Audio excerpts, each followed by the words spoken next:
ಗಿಲ್ಲಿ ಮಾತ್ರ ಎಲ್ಲೂ ಬಿಟ್ಕೊಬೇಡ, ಅವನೆಲ್ಲೂ ಬಿಟ್ಕೊಟ್ಟಿಲ್ಲ ಇಷ್ಟು ದಿನ. ನಾನು ಬಿಟ್ಕೊಟ್ಟ ಅವನ್ನ. ಏ ಗುರು, ಗಿಲ್ಲಿ ಫ್ಯಾನ್ಸು ಅಣ್ಣ, ನಿಮ್ ತಲೆನ ಎಲ್ಲಣ ಇಟ್ಟಿದ್ದೀರಾ? ಏನ್ರ ಇದು ಕಮೆಂಟ್ಗಳು? ಈಗ aunty super, aunty thank you aunty, ಆ ಕಾವ್ಯ ಗಿಲ್ಲಿ ಲವ್, ಕಾವ್ಯ ಗಿಲ್ಲಿ ಫ್ರೆಂಡ್ಶಿಪ್. ಲೋ ಅದು ಅಲ್ಲ ಕಣ್ರೋ ಮ್ಯಾಟ್ರು.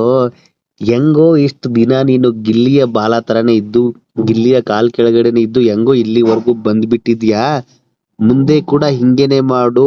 ಅದ್ ಏನೇ ಆದ್ರೂ, ಯಾರು ಎಷ್ಟು ಏನ್ ಹೇಳಿದ್ರು ಕೂಡ ನಿನ್ ತಲೆನೇ ಕೆಡ್ಸ್ಕೊಬೇಡ. ಗಿಲ್ಲಿ ಹತ್ರನೇ ಇರು.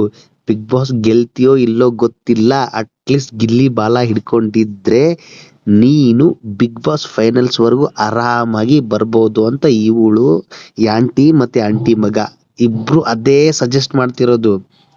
ಅದೆಷ್ಟು ಕ್ಲಿಯರ್ ಇನ್ನು ಎಪಿಸೋಡ್ ಅಂತೂ ಬಂದಿಲ್ಲ. ಏನೇನೋ ಉಲ್ಟಾ ಸೀದಾ ಹೇಳ್ದ ಅಂತ ಕಾವ್ಯ ತಮ್ಮನಿಗೆ ಹೊರಗಡೆ ಹಾಕಿದ್ದಾರೆ ಅಂತ ನ್ಯೂಸ್, ಅದೆಲ್ಲ ಬೇರೆ ಕಡೆ ನೋಡ್ತಾ ಇದ್ದೀನಿ. ಅದೆಷ್ಟು ಇನ್ನೂ ಗೊತ್ತಿಲ್ಲ, ಯಾಕಂದ್ರೆ ಎಪಿಸೋಡ್ ಇನ್ನೂ ಏರ್ ಆಗಿಲ್ಲ. ನೀವೇನ್ ಗುರು ಒಳ್ಳೆ ಬುದ್ಧಿವಂತಿಕೆ ತೋರಿಸ್ರ ಸ್ವಲ್ಪ ಅಲ್ಲ.